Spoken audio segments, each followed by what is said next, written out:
Coming up next on the Wet Fly Swing podcast. But the current was so heavy that it knocked me down. And I was holding this brand new G. Loomis Asquith, and I wasn't letting go of it. And so I was swimming for a good 2 minutes. And luckily I had my wader belt tight, and wader jacket was fine. And I there was no way I was going down. I wasn't letting the river take me today. But it is a common thing that older men die on the salmon river. It's a known saying in Norway. That was John Bond with his brush with death while chasing down a salmon dream. Heading into Norway by way of Montana today on The Swing.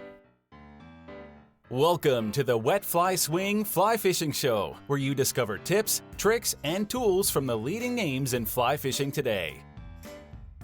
Hey, how you doing today? Thanks for stopping by the show. One of the best and easiest ways to support this podcast is click through our sponsors' websites. You can do that really easy by going to wetflyswing.com/sponsors, or just clicking through any of the websites and links you hear in today's episode or any in the past. Thanks for your support if you have a chance to check in with our sponsors. Today's episode is sponsored by Mavrk Fly Fishing. They make the lightest Euro nymphing reel in the world, which makes your rod more sensitive, casting more accurate, and you can hold your dead drifts longer without shoulder burn. Check out Mavrk Fly Fishing Stinger and their other Euro nymph products, and support this podcast by heading over to wetflyswing.com/Mavrk right now. That's Mavrk, Mavrk, wetflyswing.com/Mavrk. Check out the lightest and most unique Euro nymphing reel right now. Today's episode is sponsored by Zag.Fish, who creates ethically sourced premium fly tying materials with their 5D brushes. These are the Fairflies brushes that we've talked about before. Zag.Fish is the place you can go to pick up Fairflies products and the other stuff they have going on in the fly tying niche. 5D brushes contain the perfect proportions to tie great streamer, bass flies, saltwater flies, and we're going to be using some of these flies even more as we do some of these saltwater trips. You can check out Zag.Fish right now by heading over to wetflyswing.com/Zag. That's ZAG. John Bond is here to take us into fishing Norway and the amazing journey and lodge program that he's put together across the pond. We find out how streamers changed John's game and his life. We find out how he swings for brown trout. Plus, we hear about how he moved his drift boat and all of his gear to Norway during COVID. Great story here, and to hear the journey John's on and making it over there. We got Rambo, T-Bone, Beefcake, the Dragon, lots of names and great stories today from one of the guys leading the way in fly fishing. Here we go. John Bond from RenaFishCamp.com. How's it going, John? It's going good. Things are good up here in Norway. Yeah, this is exciting. We've done, we've done a couple of episodes around that area. It's been a little while. I think we're going to talk about a few species that we've covered in the past, but I think we're going to go a little deeper. And you have basically a camp, a lodge out there. We're going to talk about that as well.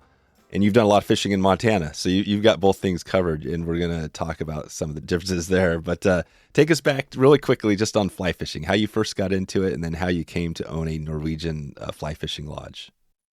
Yeah, so all started with my parents. My dad's an old Vietnam vet, and he found fly fishing at a very young age. And after he got married to my mother, they both got into it probably back in the 60s, 70s. And I kind of just grew up doing it. I would go with my parents to Pennsylvania, to Penns Creek, and learn how to fish there and mess around on the fine rivers of Pennsylvania. We also had a really nice river in our backyard. Oh man, I'm having a brain fart here, but it's in Pennsylvania. No, this is back in Massachusetts.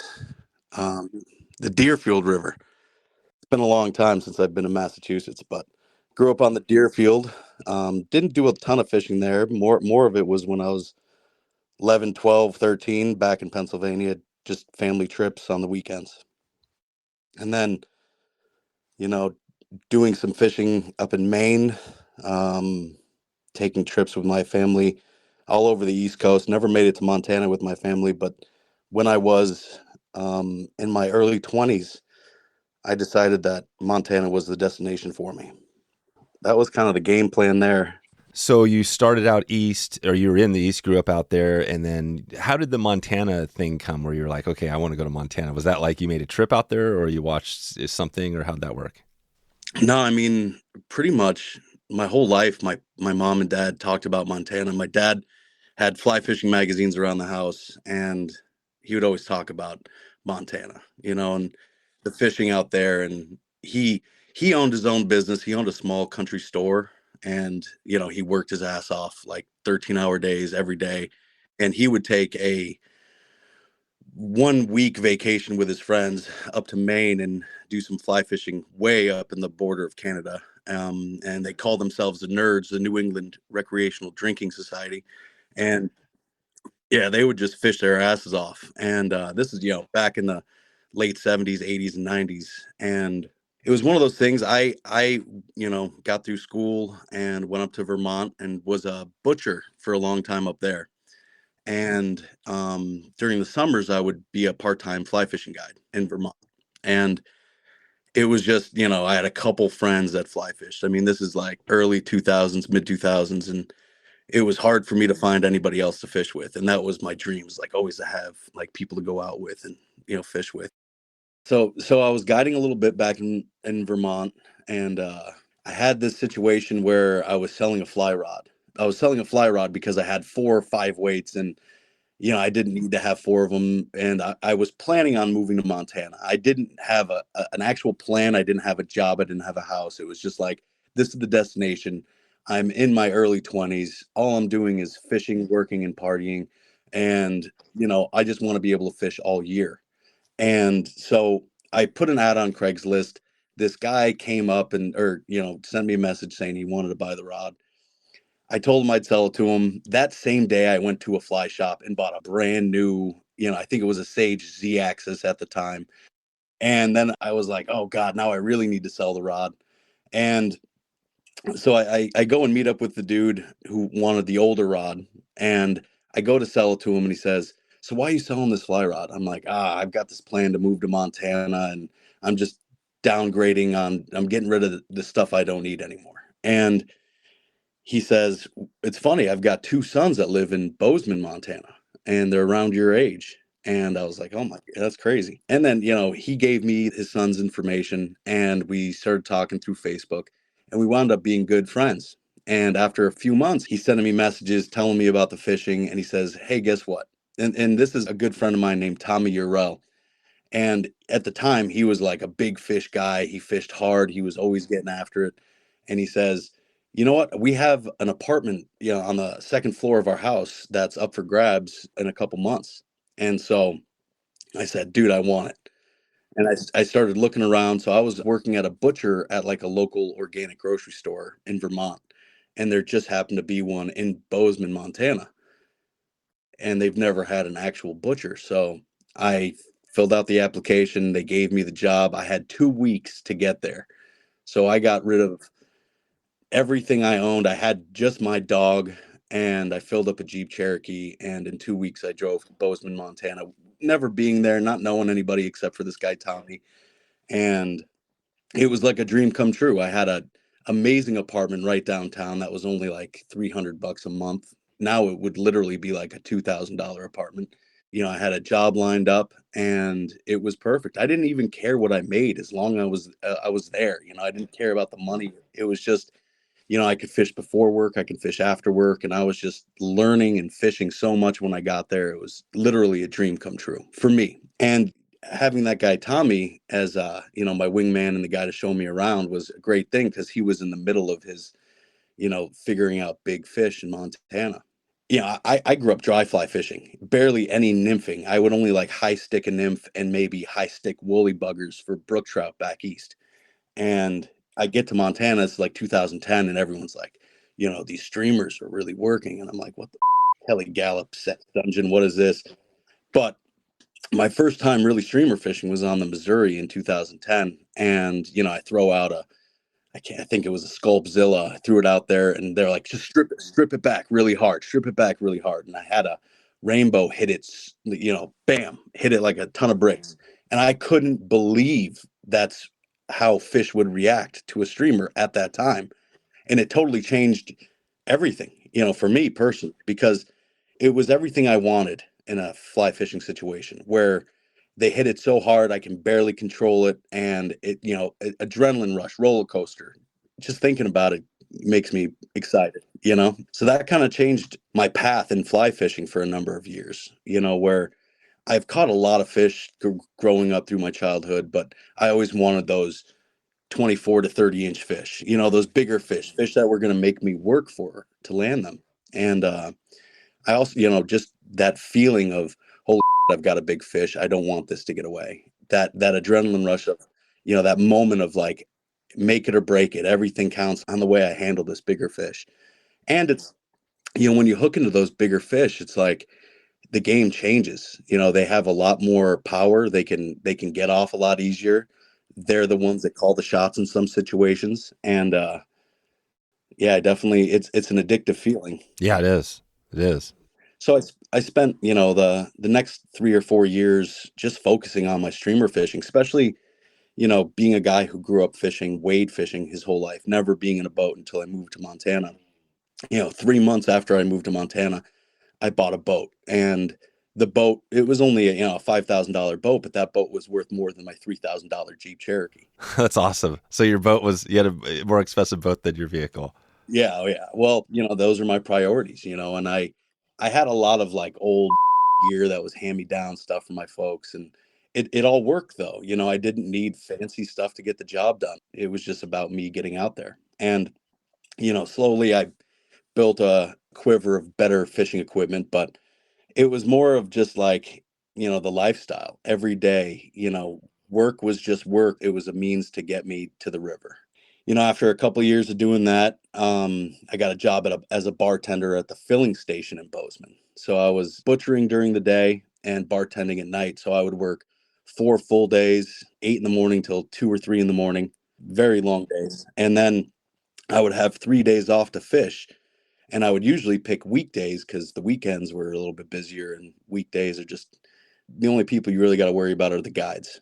So I had a couple good friends that I fished with all the time. One of my good friends, David, he's a little bit older, and he spent a lot of time on the Bighorn and fishing all over Montana and Wyoming. And he loves to row the boat. And I was like, dude, this is like the best friendship on the planet. I get to fish and he rows the boat. And I really dialed in my streamer fishing.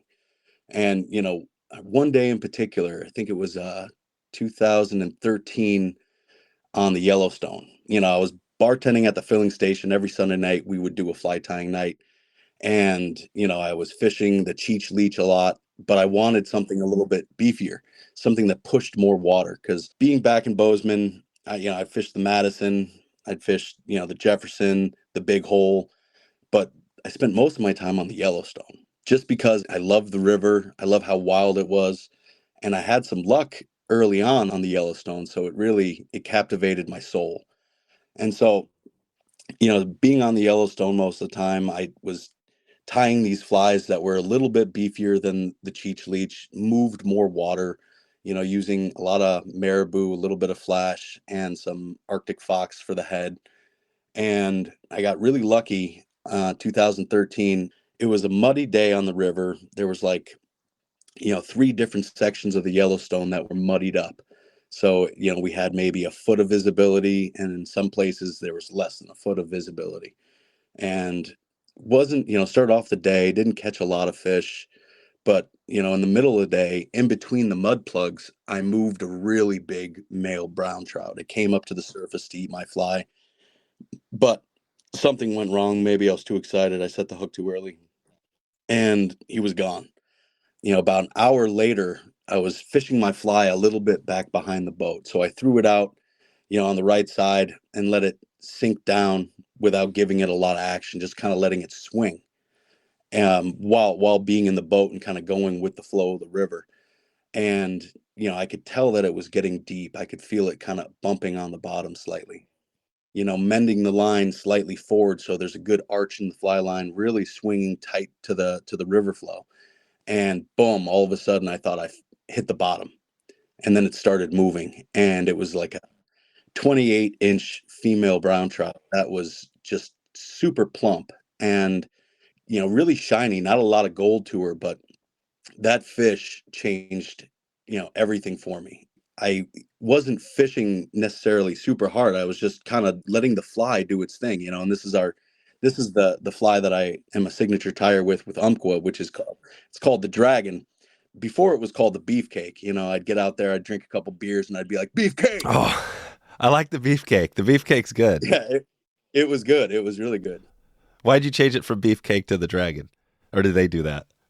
It was the Beefcake for a long time, but then like when I was, jumping forward, when I was working for Yellowstone Angler, we were working on the fly for Umpqua, and it was going to be the Beefcake. And then that same year, some guy took the name and came out with a Beefcake hopper that isn't around anymore. And then, there's some haters out there because I catch some pretty big fish on it, and people think I just drag it on the bottom where, I swing it. It's more of a swing. Everyone does the same thing. They throw it to the bank and strip it back to the boat. They play 1 foot of water, and the same depth of water, and they stick to the same speed.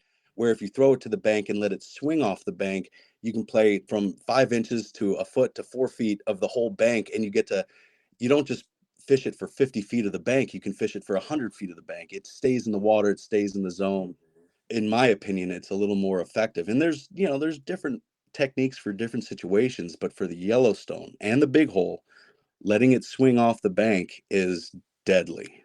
So people would be like, "Oh, you're just dragging it," and I'm like, "Yo, drag on," and But I also like Bruce Lee.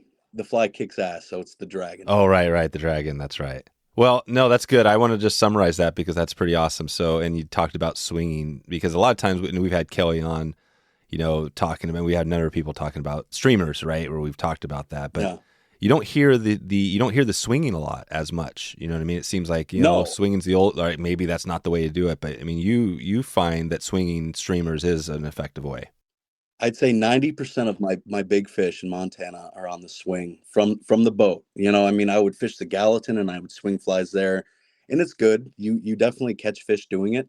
The way that I've designed that fly is so it swings super effectively. It looks like a dying fish that's swimming on its side or swimming upside down and just going with the flow of the river, and it just seems to work. It was more of like, hey, I'm just doing this because I'm lazy, taking a sip of my beer, and then bam, I get a fish, to this is the way I'm going to fish this fly from now on. You want to be in the front of the boat? That's fine. I'll be in the back swinging. That's like instead of casting directly across to the bank when you're in the boat, it's slightly back behind you, mending the line downstream slightly and getting a very tight swing on it.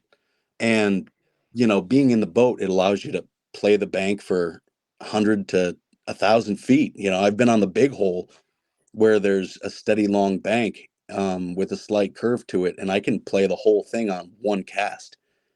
As long as the person rowing stays on the program as well. Like if you row too hard and you slow the boat down, it doesn't work. If you go too fast. Oh, right. So you're floating. Yeah, you're not anchored up. You're actually drifting down. No. Yeah, you're drifting down. So the person you got to have somebody who's kind of on the same, level. And but I've applied this technique to nymph fishing as well. Like not necessarily the swing, but keeping the pace of the river instead of going too slow. If you row too hard, the person doesn't get a good drift. It slows down. You don't get the swing, right? Yeah, they just have to keep casting instead of keeping the fly in the zone for a longer period of time. And I'm not saying I invented this. I'm not saying I was the first one, but I definitely don't know anybody else who was doing this as much as I was. No, I can tell you it's true because the streamer episodes we've done, it seems like everybody always talks about because obviously the wet fly swing is kind of, our title of the show, we cover everything, but it's an old school method, right? People think of it like, oh, swinging flies, that's the old way, you got to strip streamers, you got to do that. So it's good to hear that, there, and obviously like a lot of things, there's different ways to do it, but so you're doing this. So when you're in there, what are you doing for line? How are you getting this thing down deeper, or what's your fly line look like? To be honest, I don't use a really heavy sinking line. I use a Scientific Angler sink tip, sink 6, and it's like, it gets down, like if I back mend it, I can get it down deeper. If I forward mend it, I can keep the pace of the river a little bit quicker. And, if I need to get down a lot deeper, I use a heavier fly. I use The flies that I tie are kind of buoyant so that they sink a little bit, but I can control where they are in the water column. And that's been really the key to my success, is kind of controlling where it is and where it's swimming. And I mean, you can never just throw a fly in there and just let it drag and let it do. You're going to get caught up. I'm constantly moving it just slightly. I'm putting it in a position where my mind's eye is telling me, like, this is at the bottom of the bank where the bank and the river bottom meet. It's kind of right on that edge. And that's where it's swimming, jumping through the rocks or whatever it, may be. And you're right. Like 90% of people are doing the same thing. They're stripping streamers. And I love to strip streamers. That's how I started. I'd throw a dungeon to the bank and strip it right back and do the same thing over and over again. And for maybe the first 5 years in Montana, it worked well. But then all of a sudden, it wasn't working as good. And the way I look at it is that those fish that I was catching early in 2010, 2011, 12, those fish hadn't grown up with thousands of people throwing streamers. And by 2015, the fish that were adults that were big enough to eat the streamer had grown up with so many more people throwing big streamers on a regular basis. So for me, it was like, you got to come up, try different, I'm not going to spend all day doing the same thing without any results. And it's not like I wasn't concerned about numbers of fish. I wasn't concerned about, getting 10, 18 to 20 inch fish. I was constantly looking for the fish that was going to kick my ass. Yeah, the big one. Those next level fish. Yeah. This is good. And I mean, this is awesome. I think, there's probably a lot more on the Montana thing we can dig into, but I wanted to kind of, ask a question, maybe transition into kind of what you have going now. But when you look at the browns, and probably a lot of people out there, west have caught some brown trout, or east as well. But when you think of the browns in Montana versus the browns in Norway, is there a big difference there between the fish or the fishing or just that whole thing? The browns that are in Montana are mostly the German browns, and they're really aggressive, and they get these really cool noses and cool shapes. And, especially the ones on the Yellowstone, they're real predatory fish that don't have any other predators in the ecosystem. The brown trout here in Norway, at least on my river, have pike to deal with. So they're a little more skittish when it comes to eating the streamer all the time. But, there's days where I'm on the river where we catch 20 to 25 trout. Not all huge, but there's big potential for a very large fish here in Norway. So the brown trout in Norway are definitely like a different species. They're Scandinavian brown trout that were at one point, sea trout that got locked into lakes when the glaciers melted. And so the brown trout here are definitely a little bit darker, but still very aggressive. And they have definitely more of like a salmon shape to them. They get big backs. They don't get super long, but they get really heavy. The trout in this river, on Rena River, in Norwegian, they call it Rena Elva. They get this really orange copper look to them that's very unique. I mean, there's other places in Scandinavia where you can see fish like this, but this river in particular they have this really amazing color to them, and these really big black dots, very slight blue halo around the cheek, but this orange colored, copper colored fish, they're just so unique. And about 4 years ago, there was a spin fisherman, or maybe it was like 6 years ago now, but some years ago, a spin fisherman here caught a 20-pound brown trout, 17.7 kilos. It's probably like 34 inches, just a monster. I mean, it looked like a salmon. And my first season here, on the third day, one of my friends here, Christopher, that works at a fly shop in Oslo called Vok, we became friends early on. And, I brought some drift boats over to Norway, and we went out on a trip on the third day. Christopher had never fished out of a boat before, but he's a fishy guy. And he was using my Fly the Dragon, swinging it at the very end of the day, and wound up catching like a 25-inch brown trout that was thick and stacked.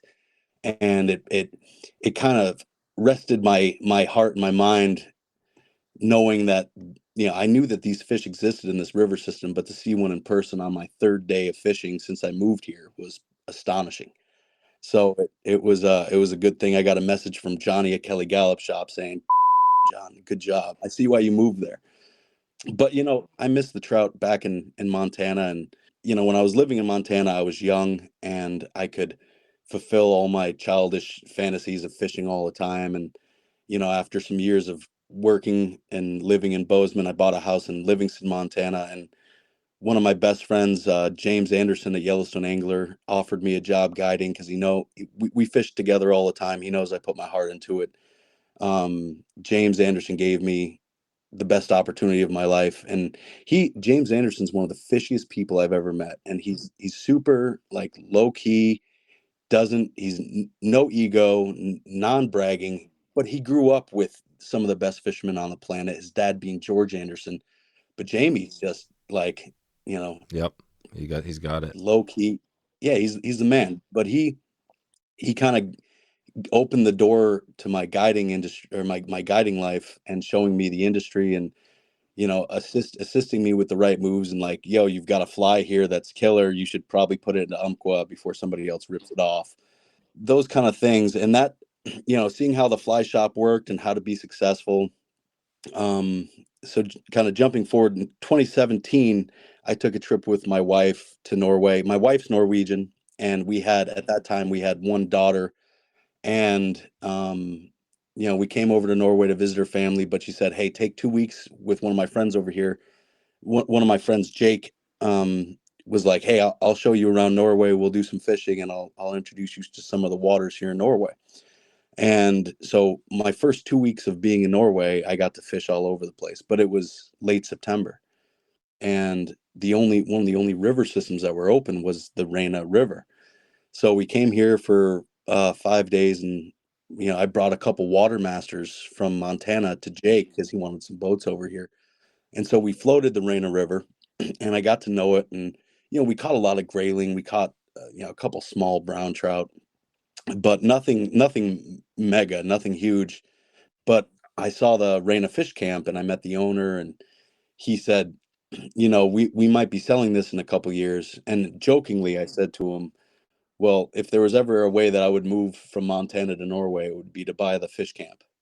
And so it was kind of in the back of my mind, but kind of like, pardon my French, but it was a idea. I was at that point, I was never going to leave Montana, never.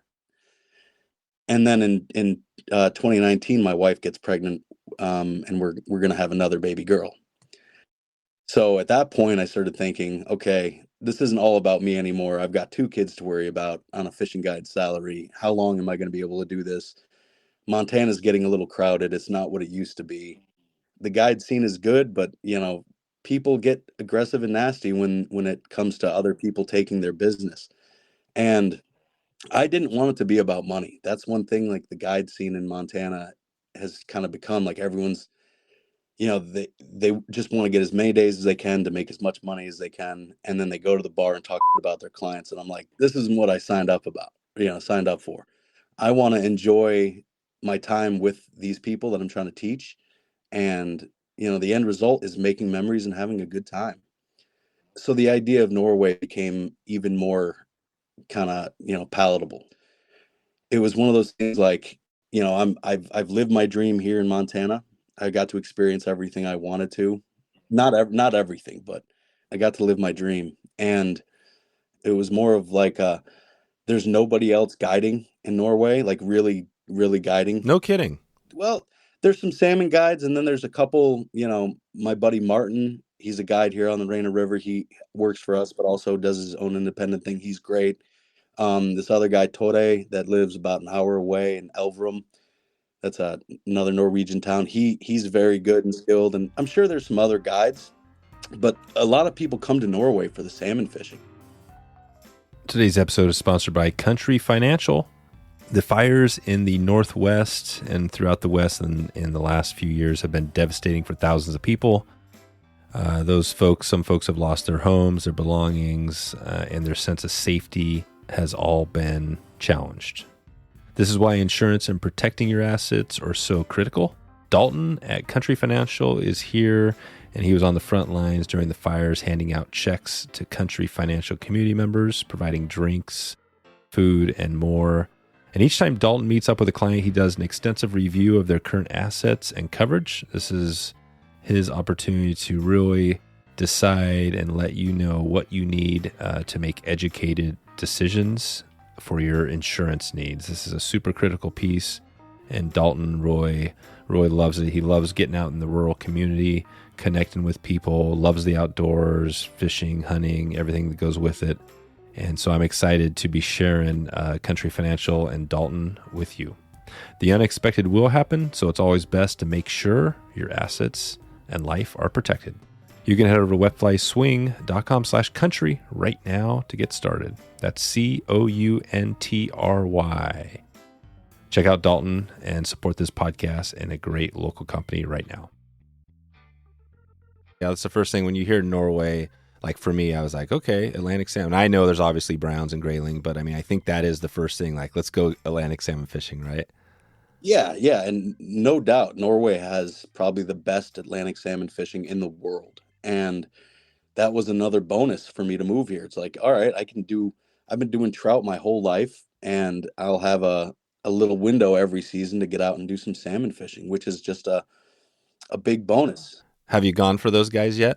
Yeah, not last season, but my first season here in 2021, I was invited by some friends to go on a salmon trip, and my buddy Ahed and T-Bone, they locked in some really fantastic water on the Orkla River, and it was, salmon fishing can be really expensive, but they dialed it in and gave me the option. I can come for a week or I can come from 4 days. So, with a few $100, I got to fish some of the best water on Orkla for 4 days. And these guys that salmon fish, they're on another level. They fish 20 hours a day, sleep a couple hours. They follow the tides. It's a complete different ball game, and they really work the water, and I'm not good with a two-handed rod. I've got plenty of practice ahead of me, but I watched the way these guys fish. My buddy T-Bone in particular, Torbjorn, he is a ninja when it comes to the salmon fishing. He grew up doing it.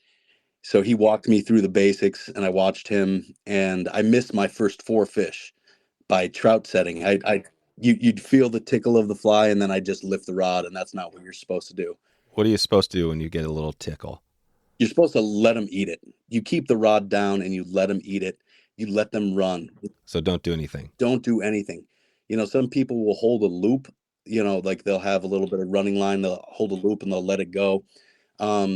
After my time at Orkla, I got to go to Matt Hayes' salmon lodge.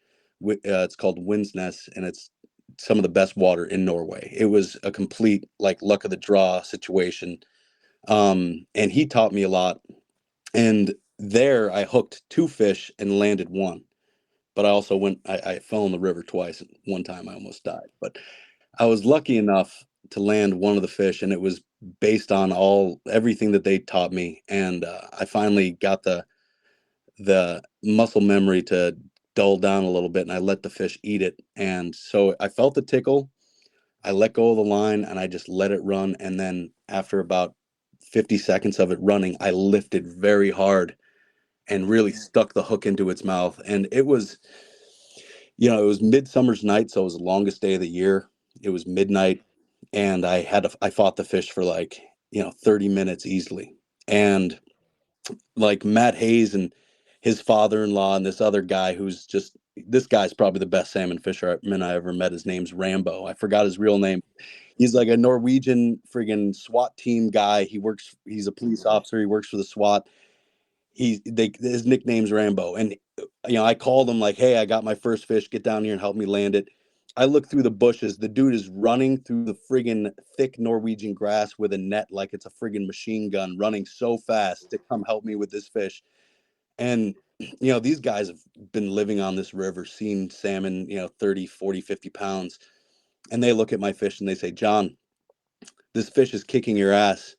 And it's not even that big. Imagine if it was 20 kilos, because it was around 9 kilos. But to me, that's a monster fish. What's that like? What's 9 kilos of poundage? Oh God, I can't even remember. I think it's like 15 or something like that. Yeah, around 15. That's another thing that's really tough is, dealing with inches and feet my whole life and never weighing a fish ever, to coming over here. Everybody weighs their trout, 50 grams, 2 kilos. Oh, they do. Oh, everybody, everybody's got a net. So it's not a length thing. No. It's not a length thing. It's a weight. Well, they definitely want the length, but the length isn't as important as the weight. And I'm getting used to, I would say, oh, that's like a 2-foot fish or an 18-inch fish, and people here are like, oh, is it 2 kilos? I'm like, I think it's 2 kilos, and it's like we put it in the net and it's not 2 kilos. Pardon my French. And I'm like, oh my God, it's difficult to distinguish what a 2-kilo fish is, but those are the kind of things that are a little difficult to get used to, is the lengths and measures and from weights to kilos.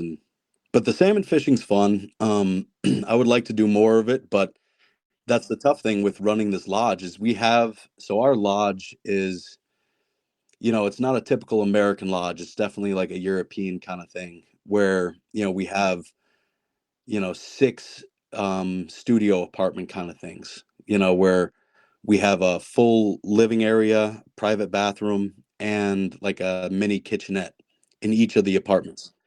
And, they don't book for a week, they can book for a week, they can book for a month, but they come and maybe spend 2 or 3 nights here at a time. The river's right across the street. We have a pike pond in the backyard as well. And the cool thing about Rena River is that it's one of the only rivers that's open to the whole public with just buying a fishing license. A lot of the rivers and water systems in Scandinavia and in Norway, you've got to pay for the beat, or there's a lot of people that own property, and they'll sell you a fishing license for a couple days, and you only get to fish a certain area. Where this river, the Rivers Association and the people that own the river, they've all come together and made the river open to the public with buying a fishing license. What town are you in? What town are you actually in? So we're in a town called Rena, Rena. So you're just north of I'm just thinking Oslo, so you're north of Oslo.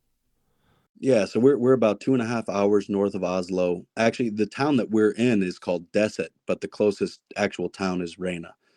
And so we're about 2 hours from the airport, 2.5 hours from Oslo. So it's a quick trip from the city.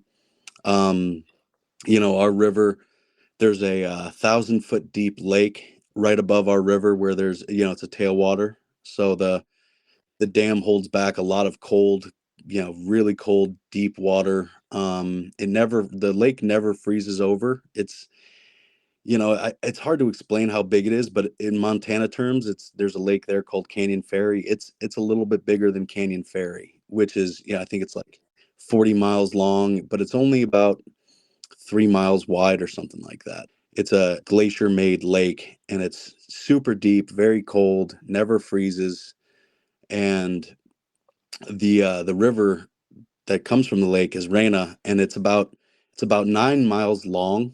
So it's not back in Montana, I'd float the Yellowstone, I'd have 30 different floats to choose from because they're, it's 140 miles of trout water, where this river, it's 9 miles and there's one float, but the river flows into another lake that's man-made and has another dam. And then there's another 3 miles of the Rena River before it flows into another river called the Glomma. So the Rena River has, I describe it to people like it's a mini Henry's Fork. It's got an amazing amount of aquatic vegetation and an amazing amount of aquatic bug life. The bug life is really astonishing. The biomass is just absurd. And the reason why our fish are so big is because of that. There's not as many fish per mile as like the Madison or the Yellowstone, but most of the fish are large, and there's a lot more big fish that don't get caught.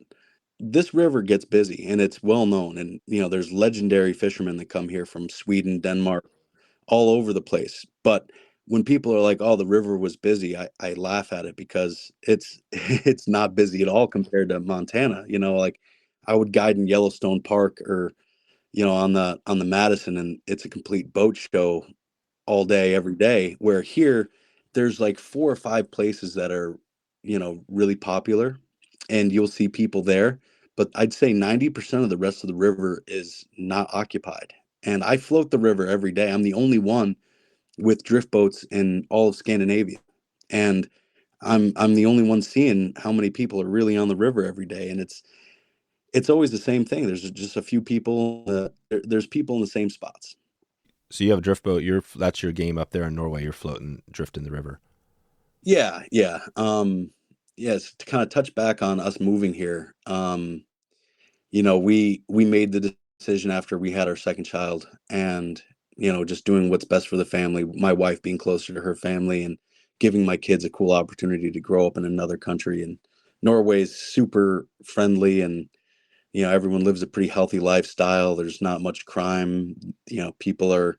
Everyone's living well. And so it was just the obvious choice for, raising a family. And if anything happens to me, the kids still have a lot of family and free college, free healthcare, and a happier surrounding country. And I mean, Norway is a small country. There's only 5 million people that live here, and the square footage of Norway is a little bit smaller than California, and it's a little bit bigger than Montana, but not by much. It's a really small country. In 2020, right before coronavirus kicked in, like, I was toying around with the idea of moving here for a while. I talked to the owner. Nobody else was buying this place because Norwegians don't necessarily want this lifestyle, because they have, one whole month of vacation every July, and then they have a ton of time off throughout the year. I mean, I think it's like 3 to 4 months every year everyone has time off. And so, they work their job and then they go and fish. But I need to be able to fish whenever I need to and live right next to the river. And I want this lifestyle of just, if I can't fish, at least I'm on the water helping somebody else, reach their goals and spend time on the water. So we were talking to the guy about purchasing the fish camp. The housing market in Montana was going crazy. So, I own my house in Livingston. We put it up for sale. 2 weeks later, the coronavirus started, and I'm like, oh, there goes my idea. We're not moving to Norway now. And so I was working on my 2020 season of guiding, and all of a sudden we were like, you know what, we can still do this. Let's try to do this. We're probably the only ones in the world who are buying a hotel fishing lodge in the middle of coronavirus, but let's do it. So we put the house on the market. I was planting fresh flowers in the front yard on one of my days off, and some people were checking out a house that was for sale next door. And I said, hey, you guys thinking about buying that place? I'm putting my house on the market. Those people bought my house. And so I called the guy up who owned the fish camp. His name was Lars. Him and his wife did a great job with this fish camp. And I told him, like, hey, I just sold my house. We're coming. We're going to get a bank loan. We're going to buy that place. We're doing it. And so my wife and kids moved to Norway in August. I finished my guide season through September and packed up my house. Of 2020. Of 2020, yep. Rented a shipping container, which was 10 grand. So I shoved everything we owned. A brand new Adipose drift boat. I bought a brand new boat to have over here because I knew it would be the last one I ever owned. And I went with the Adipose because this river over here, there's a few rapids, but there's not a lot of very fast water. A lot of it's like mellow and flat and meandering, really good dry fly water, with a few rapids, but more of like a skiff river, So I got a brand new boat, bought a brand new Moravia raft for a rental boat. I got some of those Water Masters from Big Sky Inflatables for rental boats as well, and put the tags on the shipping container and kissed it goodbye. It was like a 5-month process of my shipping container going through. During COVID. I mean, you're doing it right in the peak of COVID, pretty much. Right in the middle of COVID. It was complete, chaos, not knowing how everything would work out, but, figuring we're already this far into it. We're just going to go for it and hope for the best. And I had a dog and had to figure out how to get my dog over there. And I looked at taking like friggin' cruise ships. He's a boxer, so he's got a short snout. He can't sit in the undercarriage of the plane because they have a problem with their breathing, I guess. So I had to get him certified as an emotional support animal, which was great. I got him, all the shots and everything else you needed. And I brought him to the airport like 10 times before the whole ordeal, and he got used to it, and it was all good. I had a brand new 2019 truck that no one wanted to buy because it was Corona. And the day I was leaving, my dentist, Max, a good friend of mine, Max, he bought my truck at the airport while I was getting on the plane to fly to Norway with my dog. It was like, couldn't have worked out any better, but it was a very stressful. I mean, I'll never do anything in life that stressful unless I go to war. I was like one of the only people on the plane. My dog did great. Got to Norway, saw my wife. America was going through, people were dying. Everyone's, freaking out about coronavirus. I get to Norway and it's like, it's mellow. Like no one's wearing masks. No one was wearing masks. Everyone was, go to the mall, go shopping for Christmas. I'm like, what's going on here? Because they took care of it at the beginning and kind of got everything situated under control. I mean, I don't know how it all goes, but it was more relaxed. Wow, that's crazy. So totally different world. So we're over here freaking out. It's the end of the world. Literally, people are thinking, right? You don't know what's going on. And in Norway, everybody's just like, okay, we got this. Well, I mean, I think that they just listened to science and they kind of got it under control. But there's been flare-ups and other problems. And, I was dodging bullets. I didn't get Corona until last August. I got Corona in the middle of my guide season, had to take a few days off. And then I was back to normal. It's all good. It was a chaotic journey. It was pure chaos, but it all worked out. A shipping container got here. We got a loan from the bank to buy the lodge, and now we're just in the process of kind of redoing things. And there wasn't a fly shop here before, but now we have a full fly shop that has everything you need to get things going. I've been an ambassador with G. Loomis for a number of years through Yellowstone Angler, and now over here with the G. Loomis Nordics, and also advisor with Scientific Angler. So we have, G. Loomis rods, Scientific Angler lines. Thinking about, the cool thing over here too is that there's a ton of brands and companies that you would never hear about being in the States. One is, Scandinavian company Guideline that do a lot of nifty things and in different things like that. And there's a guy in Denmark named Lars who makes these Anderson pontoon boats that are, similar to Watermasters, but have like a rowing frame on them. And he does a great job with those. And he's really the only one making like floatable one-person boats. It's cool to be over here and see the difference on how Norwegians look at fishing and how they fish. What is the biggest difference when you look at, and this is a question just more general, but you've said it a few times, kind of alluded to it. You got the U.S., Montana, wherever, any state in the U.S. versus Norway, because I know some people here think like, man, and you're kind of painting the picture, but Norway might be a cool place, right? Like it's just different over there. How do you compare the difference living there? You've been there a while now versus the U.S. You know what I mean? What would you say? Is it worth, because I mean, that's something I'm sure people are listening like, wow, actually Norway or Scandinavia, somewhere over there would be kind of cool. Like, what does that look like? Yeah, I mean, so where we live, like my picture of Norway was like fjords and mountains, and there are some amazingly breathtaking, beautiful places here in Norway. And where we live is on the east side, kind of closer to the Swedish border. So we have these really big fir forests, pine forests that the trees grow really big with not a lot of branches, and there's like this moss that covers the ground. And like the Norwegians say, you can fall asleep at any time in the forest here because of how comfortable it is, and you never need to bring toilet paper because you've always got moss.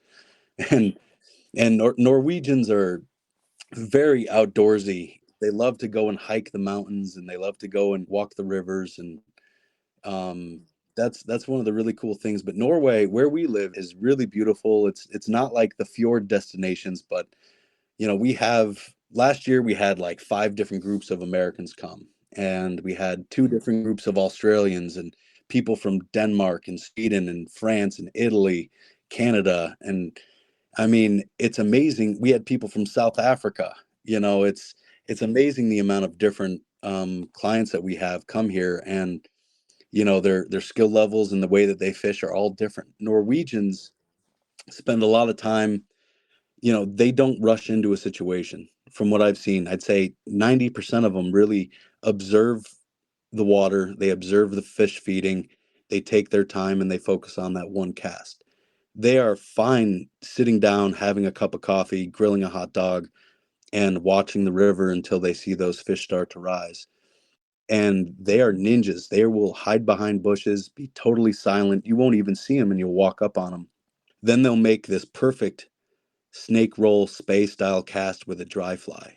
There's so much, so many bushes and trees along the bank. There's so much brush along the bank that you can't really overhead cast on these rivers. So they're super effective with their snake spay style casting. Gotcha. Single-handed stuff. Single-handed rods. Yeah, exactly. And my friend Christopher at Vok was teaching me and showing me a lot of that stuff, and pointing out like this is, these are the ways that you do it. And then, Scientific Angler makes a variety of lines, but they also make specific lines for the river that I'm on. They're made like Fly Fish Europe that works with Scientific Angler developed these lines that are specific for, they have kind of an integrated running line into it, so you can really do a snake roll cast and present a dry fly 50, 60 feet out, where with like another line you wouldn't be able to roll cast it 20 feet. Norwegians are really into tying their own flies, and they make the most beautiful flies I've ever seen. Rene Harrop style technique, and just dialing in exactly what the fly needs to be. And they spend a lot of time just observing. They're not rushing into any situation.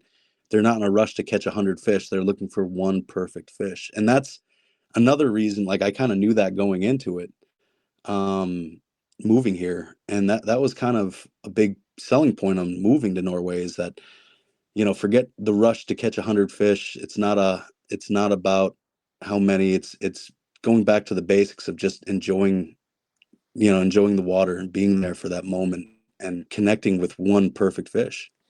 And I guess looking at that, so the people, it just sounds like everything is just more, would you say it's just kind of more relaxed, not as compared, US versus Norway? Like it's not as much pressure. You're not going to run into some like road rage person on the freeway or something like that.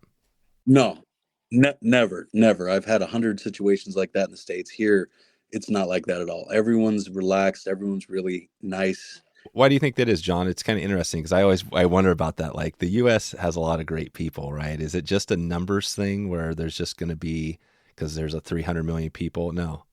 To be honest, it's like politics and like that just aren't a big problem here. People aren't stressed out over political problems and drama that they see on their news feeds all the time.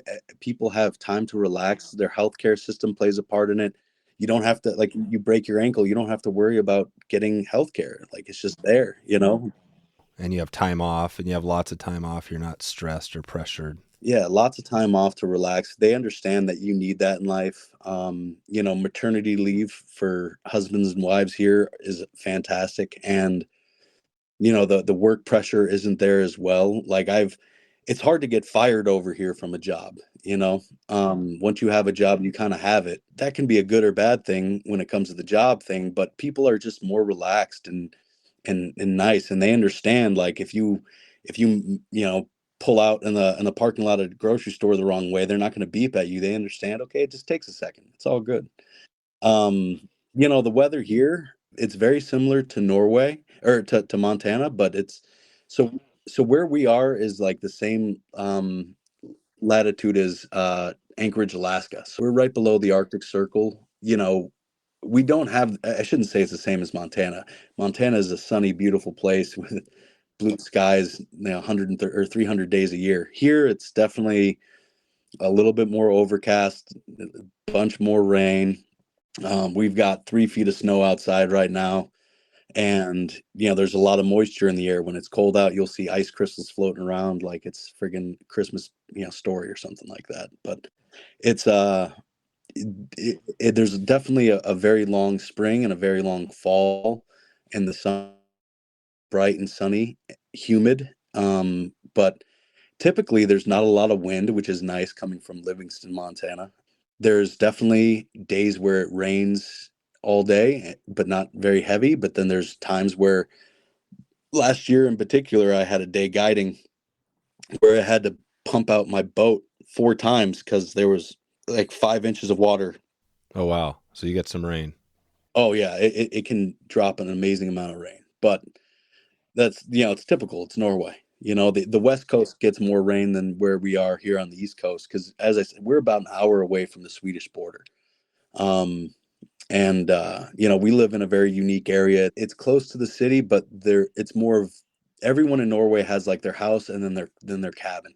And this is a place where a lot of people have their cabins and they come to visit. I mean, I think there's 200 people living in our area, which is, like 20 minutes away, there's, 3,000 people living, but 5 million people are mostly concentrated into the cities of Norway. So there's a lot of wild land. There's a lot of backcountry areas where people can hike in and you won't see somebody for, days. Drifthook has pre-packed fly assortments for every stage of your fly fishing journey. Their professionally curated fly fishing kits are crafted so you can catch more on your next outing. Each kit is organized by species and includes instructional videos and easy-to-follow guides. I've got the nymph box right here in my pack, and I've been loving this. They've got everything from the tiny zebra midges with a little flash or all the way up to their large go-to guide flies. This box has you covered for all conditions. And were you thinking Euro nymphs? They got that covered as well. Beautiful Euro nymph flies, all the key flies you need to get going, whether you're a brand new to it or a veteran. Drifthook has the flies for you. Along with their nymph boxes, they have dry flies, streamers, and all the education to go along with all these as well. These are fly shop quality flies, hand-tied and inspected before being carefully packed neatly into these boxes. And Matt personally packs and prepares these boxes like he was tucking the kids in for bed at night. Cozy, comfortable, and just the right amount of love. Whether you're an experienced angler who needs to stock up on some flies or get a great gift for the family, Drifthook has you covered. Check them out right now. That's Drifthook, wetflyswing.com/Drifthook, and use swing at checkout to get 15% off your next order. You support this podcast and small business by checking out Drifthook right now. What is the size of Norway just geographically, like miles versus, say, a state? Do you know, just roughly? I was saying that earlier. So Norway is a little bit smaller than California, and it's a little bit bigger than Montana, but most of the populations live in the cities. And so Norway is very long. The further north you go, the more wilderness you see. And up north is a place called Finnmark, and that's where most of the best Atlantic salmon fishing is. There's great Atlantic salmon near Tromsø, and further up in Finnmark, like near Alta. The Alta River is famous. It's like the King's River. But the further north you go, the more it's like tundra, and it's there's not a lot of trees and there's not a lot of people. The majority of the population's in the south. Okay, perfect. No, this is good. I'm glad we painted that picture because that's always a question, how much rain, how much snow, how nice. But it really is just kind of everything. Yeah, it's not like it's sunny 300 days a year, but it's kind of just a relaxed area, it sounds like. And there's plenty of outdoor activities, plenty of fishing. And, so like getting back to our lodge situation is, I've got some American clients that are coming over this season. I've guided them a bunch back in Montana, and they need us to come pick them up at the airport, which is not a problem. We can pick people up from the airport. We can drive them up to our lodge. We have a cafe, but my wife and I are too busy to kind of cook for everybody at this time with our 2 kids. So every apartment has their own kitchen. We have a bigger apartment above the fly shop that can hold up to 12 people, and that has a full kitchen. And so people come and stay with us for as many days as they want. They can get guided trips. They can go and wade fish. We have I think it's 12 rental boats that people can take out and use, either using it on our pond in the backyard that has pike and perch, or if they want to float the river. And I would never have rental boats back in Montana because people would hurt the boats or hurt themselves and maybe not survive, floating the Yellowstone. But this river is very mellow, and I kind of give everyone a safety course and operation course of the boat before they rent it. It's a very mellow river with only a couple rapids, and I drop people off at the river and then pick them up at the end of the day. And if I'm guiding, then they've got to kind of stick to my program. Either my wife picks them up or they have to wait till I'm done, which usually doesn't happen. But like back in Montana, I would do anywhere from 140 to 180 days guiding a season. Or here, our first season we did 56 trips. Last year we did 80, I think it was 84 trips. And as I said, I'm pretty much the only one who helps, except for my friend Martin that lives a couple hours or a couple minutes away, and then we have another Danish guide named Henrik who's been fishing this river for 30 years, and he's one of the fishiest guys I've ever met. He's 70 years old but fishes every day, and he's just on another level of motivation to fish. And so Henrik has done quite a few trips with us and has also showed me the river. And because I've only been here for 2 seasons, we're going on our 3rd season, and I'm taking people out guiding and learning as I go. But the last 2 seasons I've learned quite a bit. And I mean, this, I traded 30 amazing world-class famous rivers in Montana for this one river here in Norway. And this river has 5 different rivers in it, with its structure and its depth and its speed and different sections. There could be a crazy hatch of caddis or these other big mayflies called danicas in one stretch, and then further down there could be all these little teeny baitis or baitis. Norwegians have different terms for flies here, but there can be a crazy amount of baitis hatching in one spot and then nothing happening 5 minutes down the river. So it's very localized hatching, but the bug life in this river, as I was saying, it really is. It's equal to the Henry's Fork with the bug hatches that happen. And in the summer we have the midnight sun. So in June and July the sun doesn't really go down. It looks like it's sunset at 2 a.m. You can fish all night, and the best hatches happen in the dusk anyways. Is it kind of like it sounds like it's similar, well, probably different in a lot of ways, but Alaska, just the Alaska experience? Yeah. I mean, the real thing here is, like, people love dry fly fishing here. Streamer fishing is very new. And I mean, streamer fishing is popular in Sweden, but not as popular in Norway because, they're a little behind in the times, but maybe they're just focused more on the dry fly experience. But streamer fishing is definitely starting to pick up a little bit more. Our season goes from May 1st to the end of November.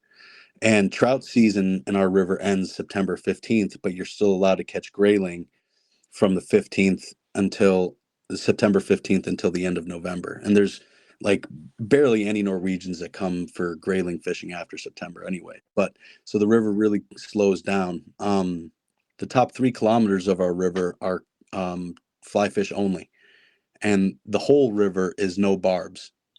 You're allowed to have 2 hooks. And, Norway, Scandinavia in general has been a fishing culture since the dawn of time, where people catch and keep their fish. But catch and release has definitely become a lot more popular in the last, 10, 15 years. And there's a lot of people promoting it. And especially on this river, I'd say 80%, 90% of fishermen here are catch and release, which is a great thing. And, I know one guy that caught the same fish 4 years in a row, and it's a monster, beautiful orange, copper colored fish. That's just a pure trophy. The differences with the catch and release in Montana versus here is quite large, but the word is definitely getting out on that. Yeah. People are getting known. What is the, let's say you're, you had a family, some couple kids, and you wanted to experience, never been out in that part of the world.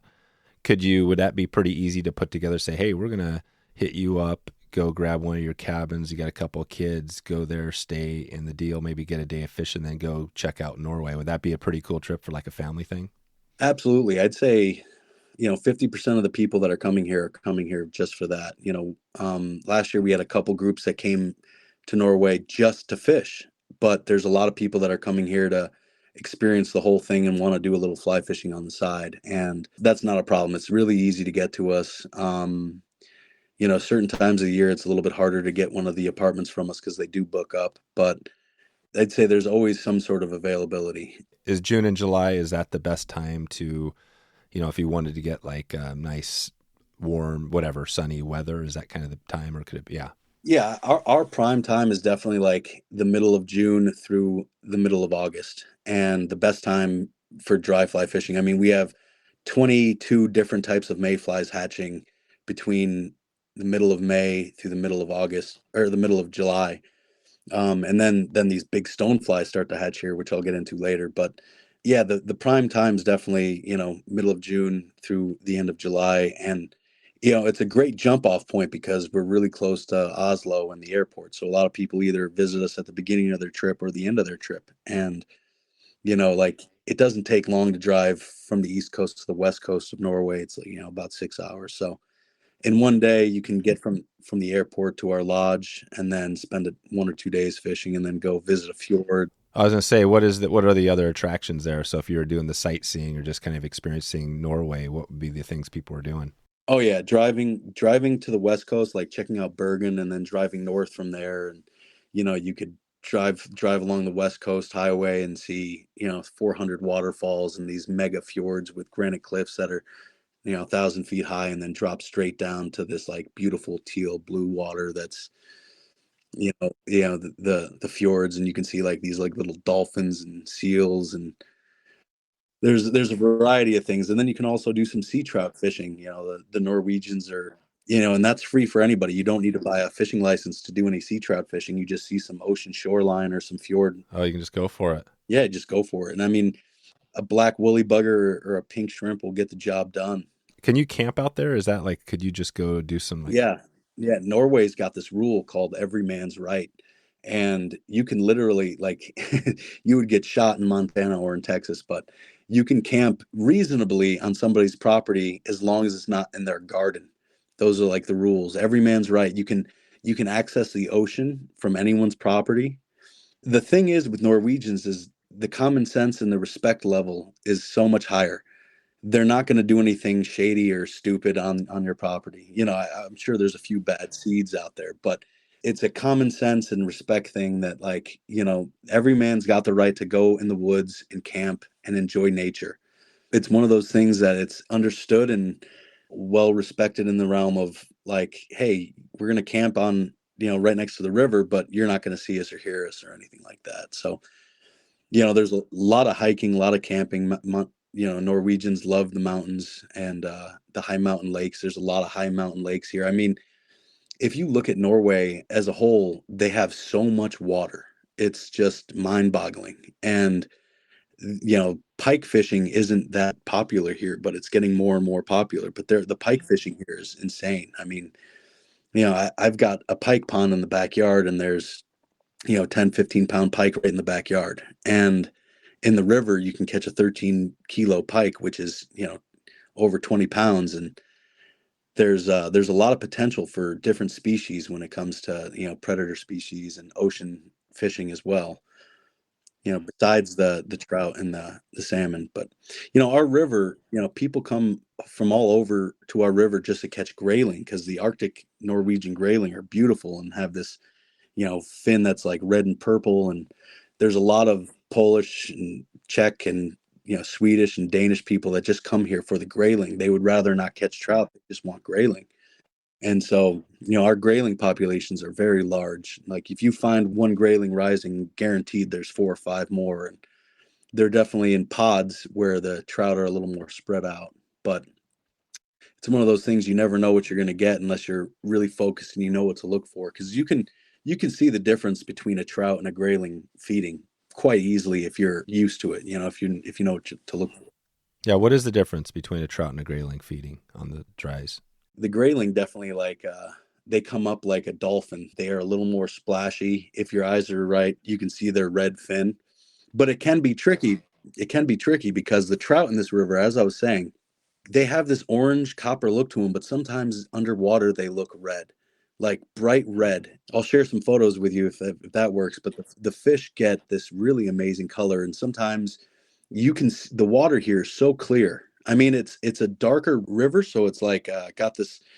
It's almost like the Big Hole River, where it's like a little whiskey colored, rusty colored water, so it's dark, but it's still gin. It's still gin clear. So when you are throwing a streamer out there and you're stripping it in, you'll have a brown trout following it, and you'll see how red and orange it is, and you just get so excited you might screw up because you're like, oh my god, because you could see them all the way in.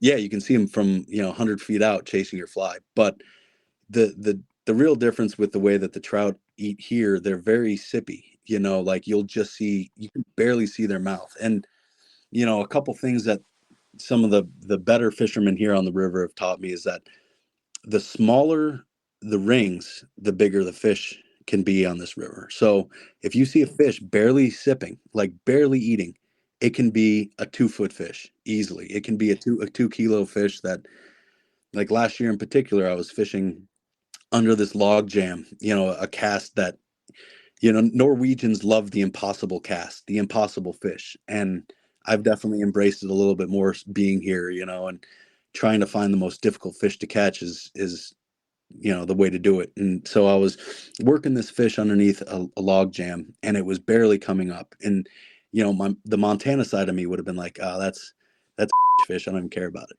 But after it ate my little size 18 emerger CDC fly, it gave me a work for 15 minutes almost. It took me to land this fish. It was very big, and I was fighting it on 6.5 tippet, and it was definitely a struggle. And it was probably around 21 inches long, but it was so fat, it was just kicking my ass. I had to give my arm a rest afterwards for quite a while. But it's one of those things, like the smaller the rings from it rising, the bigger the fish can be. That's a good tip to remember. No, it sounds awesome. I think maybe we'll take it out of here quick here with the 2-minute drill. This is my opportunity to try to do some rapid fire questions for you.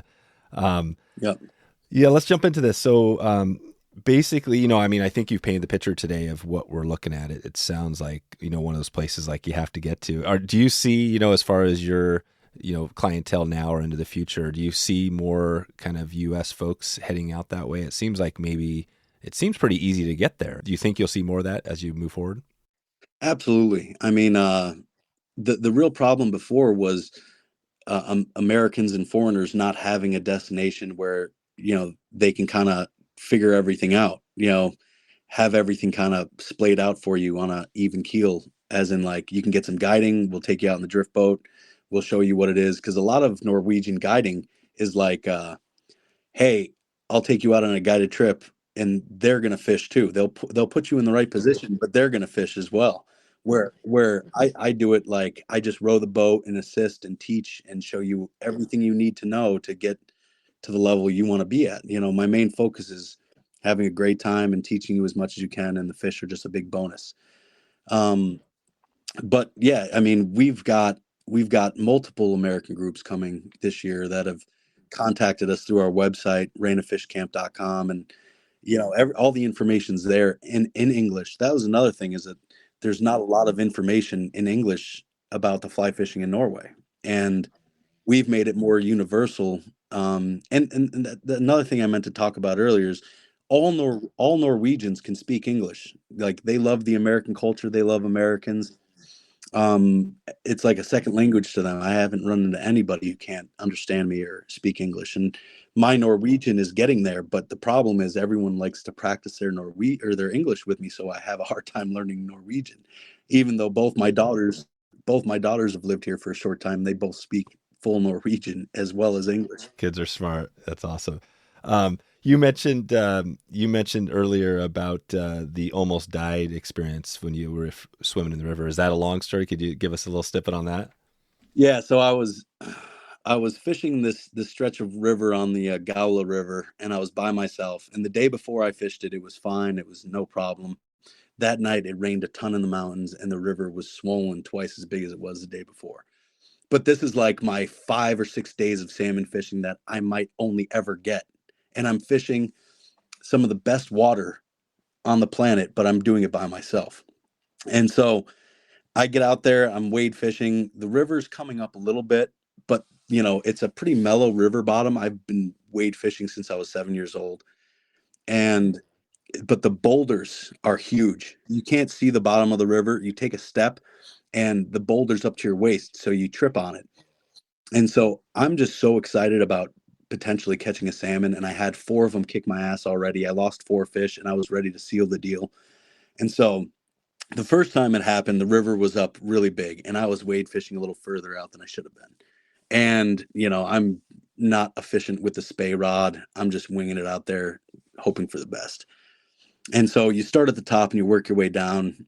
I thought I hooked something, but it was probably just the bottom. So I wiggled my rod out and I was frustrated, took a step and tripped over a rock. But the current was so heavy that it knocked me down. And I was holding this brand new G Loomis Asquith, and I wasn't letting go of it. And so I was swimming for a good 2 minutes. And luckily I had my wader belt tight, and wader jacket was fine, and I there was no way I was going down. I wasn't letting the river take me today. But it is a common thing that older men die on the salmon river. It's a known saying in Norway. There's 4 or 5 people every year who die on salmon rivers, because salmon rivers can be big and serious and very fast, and the rocks are, slippery, and just like Montana and everywhere else, there's an element of danger in all of it. And so that's when I took my first swim. And then the next day, right before I caught my first Atlantic salmon, I hooked a salmon, had it on. I never set the hook good. I never pulled back good, because it ate the fly, it ran, and then I lifted up the rod and I was like, okay, I got it. And about 20 seconds later, it was gone. I felt defeated. It was 11 o'clock at night. I was by myself. I fell again. I got soaking wet, went back to the car, changed, went back out there, swung again, hooked in, landed the fish. But it's definitely, you don't want to be alone when you're out there. That's for sure. Unless you're very familiar with the river system. And that was probably the closest I've ever come to, like, holy shit, I can't get out. I can't get up, because I was just floating down. Like, every time I tried to get up, I would just get pushed down again and pushed down again. So that'll live with me for a while, but we learn from our mistakes, and, a little bit of risk. You got to risk a little bit to win. Yeah, I hear you. No, I thought you were going to mention something about foot entrapment. I know that's something with big boulders, getting your foot caught under a boulder, right? A lot of people drown that way. Oh yeah, absolutely. Absolutely. No, it was more of a slip up, but everything was good. It was a good story. Yeah, perfect. So you mentioned the dragon. Is that your main? I'm not sure if you had any other Umpqua flies you want to give a shout out to, or maybe some streamer flies that people would love for browns. Yeah, I tie a variety of flies, and the dragon is definitely the most popular, and definitely the one that's had the most luck. Wade Fellon had some great luck on that fly. I mean, the thing with my fly, I don't advertise it a lot. It looks like a couple other flies. I've been tying it since like 2012, before a lot of these flies came out, and that it's just worked for me very well. I've caught a lot of really big fish, and not only me, but other people, like my clients. I get a lot of clients back in the States through Yellowstone Angler and Big Hole Lodge that just want to streamer fish. And, one guy, Dave, when I was working at Big Hole Lodge, he got 5 very big fish in one day on the streamer, and one just mega trophy on that streamer. And then, like, a couple weeks later, Wade Fellon got his fish of a lifetime on it. And, it's not only the fly, but it's the technique, the way I fish it. But it's produced a lot of big fish for a lot of people over the years. And it's one of those things, even in Montana, or when I went to Arkansas, on the White River, I caught some big fish on it. And then over here in Norway, I mean, the 3rd day of the season, it worked. It caught the biggest fish of the season over here, 25-inch, 4 kilo, that's the goal. Because, like, in Montana and America, like, I need a 2-footer or a 30-incher. It's like 4 kilo. But the fish in this river can get up to 7 kilos. Remind us again, 4 kilo, 7 kilo. How many pounds or inches? Oh God, that's my problem. I'm so bad with it, but I'm pretty sure 4 kilo, like, and Norwegians have like a way of looking at it with salmon. Yeah, it's 8.8. It's 8.4 kilos is 8.8 pounds. Yeah, around 8 pounds. And a 7 kilo is, close to 20 pounds. Yeah. 7 is 15.4 pounds. That's huge. And they have like an app on their phone where they can get the measurement. Yeah, from the girth and everything. Yeah, or if you just have the weight, you can get the length of it. But it doesn't always play true, because some fish are bigger than others when it comes to how round they are, And the fish on the Rena River get very round. You know, that you might get a fish that's only 20 inches long, but it's, 8 pounds because of how wide it is and how plump it is. Well, I know with steelhead, there's and probably a lot of trout, there's a formula. Yeah, you could put in the girth and the length, and I think another measurement, and they'll give you the estimate on pounds. We'll maybe put a link if we can find that in the show notes. Also, Wade Fellon, you mentioned that episode we did with him. I'll put a link to that one as well. He talked about that fish that he caught with the dragon. And then we'll obviously have maybe a dragon video of you tying it, or somebody out there tying that fly, so we can take it further. There's a link on YouTube with that fly being tied. Yeah, I saw that. That's awesome. Yeah, I mean, it's overall, it's more just persistence and confidence and try different things while fishing. I mean, a lot of people do the same things when it comes to streamer fishing and dry fly fishing, and doing different things and trying different flies. Like when I first moved here, they told me there's no stone flies in the river, or there's a few stone flies, but the fish don't eat them and they're not big. But my first year guiding here, I'm on the river every day, where some people might stand in the same spot all day and not see a stone fly. When I'm floating the river, I see all these different bugs. In Montana, the stone flies start on the lower river and work their way up. But on this river, they kind of pop randomly all over the place, and there's a huge population of stone flies. So one thing that not many people are doing is throwing big foam stonefly patterns, where that's like my bread and butter come the middle of July. Like around July 15th, 16th, the stoneflies start hatching, and the bigger fish will eat those dry flies. And I was very sad when I was leaving Montana, thinking I'm not going to be able to hopper fish or throw stoneflies anymore. But over here, you can. There's this stonefly called the Dino Cross, which it's like the size of a golden stone. Yeah, it's I always call them the dinosaurs, but they get pretty big, and there's quite a few of them. There's enough of them to keep the fish interested, and it's not like a 2-week thing. It goes from the middle of July, all the way till the end of September. I'm catching fish on them, and I'm seeing them fly around. So it's a fun thing to do. So while we're floating, we'll throw the stone flies, and then when we see fish rising for baetis or sulfurs or anything like that, then we'll stop, anchor up, and throw sulfurs and baetis at these fish.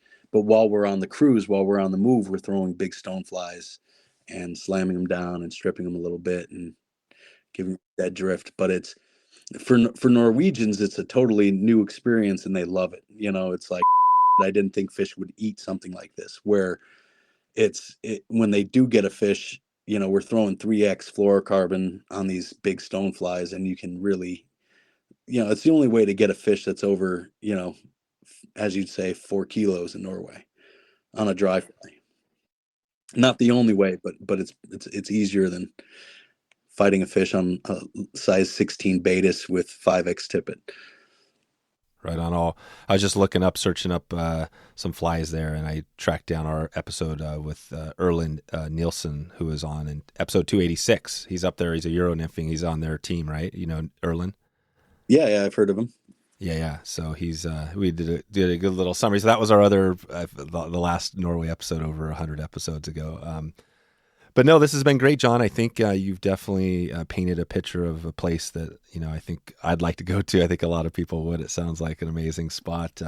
We'll send everybody out to Rena Fish Camp, fishcamp.com, if they want to connect with you or if they have questions. And thanks for sharing all the insight today in this amazing place, and looking forward to keeping in touch with you. Yeah, feel free to check us out on Instagram at Rena Fish Camp and on Facebook at Rena Fish Camp. And if you guys have any questions, I can always call people back in the States. And, we take bookings year round for the summer season. And feel free to give us a call and set up a trip with you and your family. I mean, we do family trips. We had a couple kids last year that were, age 7 and 8, and they had some fish and had some great times. So it's all good. That's it. You might find some families heading over there and not coming back, right? If they get like you guys, that's the cool thing about your story. I mean, you guys just took a leap, especially during the most crazy time, but you did it. And now you probably look back on it and say, what if I hadn't have done that, right? Exactly. This is a once in a lifetime opportunity to kind of take over a fishing lodge here and kind of redo it. So it's, we get a lot of people that come here that say, before it was just a place to sleep, but now there's something going on. And we have a big area in the backyard with, disc golf and a big grilling area with these Norwegian, they call them bull panas, where you can have a fire pit and grilling, little atmosphere out in the backyard. And there's definitely more and more people that are coming here just to hang out and talk fishing, and we do little fly tying events, and it's turning into more of a community for the river than just a place to sleep. It's awesome. Very cool. All right, John, we'll keep in touch with you and talk to you soon. Yeah, sounds good. Thanks for having me. So there it is. We made it over to Norway. It's one of those places you got to get to, right? It seems like Norway, that whole part of the world, is a place that we got to get to. I'm glad we were able to check in with John and get a feel for his program. Excited to hopefully get over there and put this together. Hope you can do that as well. wetflyswing.com/415. 415 will get you all the links and a link to the Rena Fish Camp, links to all the videos, anything else we talked about today. Check it out right now. Quick listener shout out before we get out of here. Simon checked in with us by email, and he checked in and said he is mad on trout spay, spends most of his time in freshwater looking to swing the two-hander, fishing mostly the commando setup, and he noted that he does help OPST with some of their repping over in New Zealand. Simon also mentioned that saltwater fly fishing is big for him, snapper, yellowtail, kingfish. He's here in the city in Auckland, and he says he's just trying out carp at the moment and had a smelt feeding brown trout drift absolutely bomb fish-wise, but found a whole lot of spooky koi to play with. Damn exciting. Man, Simon, I could hear you talk all day. Love it. Thanks for checking in by email, and definitely excited to hopefully put together an episode for you. If you want to get a shout out on this episode, just like Simon did, reach out to me, Dave at wetflyswing.com. Anytime or on social media, I'd love to hear from you. I'd love to hear where you're coming from in the world. I know we have people in every state in the U.S., in Canada, and over 80 countries around the world, but I haven't heard from everybody yet. So if I haven't heard from you, now's the time. Check in with me, Dave at wetflyswing. Let me know where you're coming from. I'll give you a shout out on this podcast.